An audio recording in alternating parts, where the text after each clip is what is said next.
മുൻ മുഖ്യമന്ത്രി പിണറായി വിജയനുമായി കൂടിക്കാഴ്ച നടത്താൻ നിയുക്ത മുഖ്യമന്ത്രി വി ഡി സതീശൻ 12 മണിക്ക് തിരുവനന്തപുരത്ത് ബേക്കറി ജംഗ്ഷനിലെ വീട്ടിലെത്തിയാണ് വി ഡി സതീശൻ പിണറായി വിജയനെ കാണുക. വിവരങ്ങളുമായി തിരുവനന്തപുരത്ത് നിന്ന് റിനു ശ്രീധർ ചേരുന്നു. റിനു ശ്രീധർ, വി ഡി സതീശൻ പ്രതിപക്ഷ നേതാവായി തെരഞ്ഞെടുക്കപ്പെട്ട CPIM സംസ്ഥാന സമിതി നിർദ്ദേശിച്ചിട്ടുള്ള പിണറായി വിജയനെ കാണാൻ പോവുകയാണ്. കഴിഞ്ഞ നിയമസഭയിൽ മുഖ്യമന്ത്രി പിണറായി വിജയനും പ്രതിപക്ഷ നേതാവ് വി ഡി സതീശനുമായിരുന്നെങ്കിൽ ഇത്തവണ മുഖ്യമന്ത്രിയായി വി ഡി സതീശനും പ്രതിപക്ഷ നേതാവായി പിണറായി വിജയനും വരികയാണ്. മാത്രമല്ല, തൻ്റെ ഭരണം ആ നിലയിലുള്ള ഭരണ പ്രതിപക്ഷ ഏറ്റുമുട്ടലുകൾ ഉള്ളതല്ല എന്ന നിലയിലുള്ള സന്ദേശം കൂടിയാകുമോ ഈ കൂടിക്കാഴ്ച?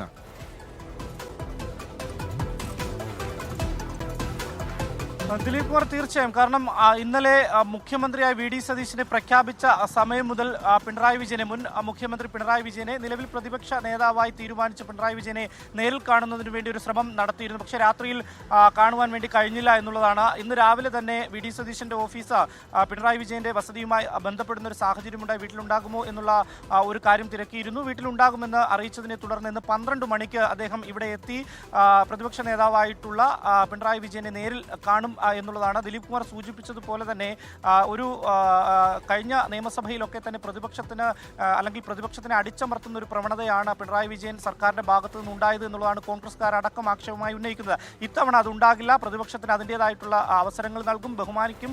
അതേ രീതിയിലുള്ള ഒരു നീക്കമായിരിക്കും കോൺഗ്രസ് സർക്കാരിന്റെ ഭാഗത്തു നിന്നുണ്ടാകുക എന്നുള്ളതാണ് നേതാക്കളെല്ലാം തന്നെ പറയുന്നത്. അതിന് മുന്നോടിയായി തനിക്ക് പിന്തുണ ആവശ്യപ്പെട്ടുകൊണ്ടാണ് ഇപ്പോൾ വി ഡി സതീശൻ പിണറായി വിജയനെ കാണുവാൻ വേണ്ടി വസതിയിലേക്ക് എത്തുന്നത്. 12 മണിക്ക് എത്തി കൂടിക്കാഴ്ച നടത്തും എന്നുള്ളതാണ് നമുക്ക് ലഭ്യമാകുന്ന വിവരം. ദിലീപ് കുമാർ.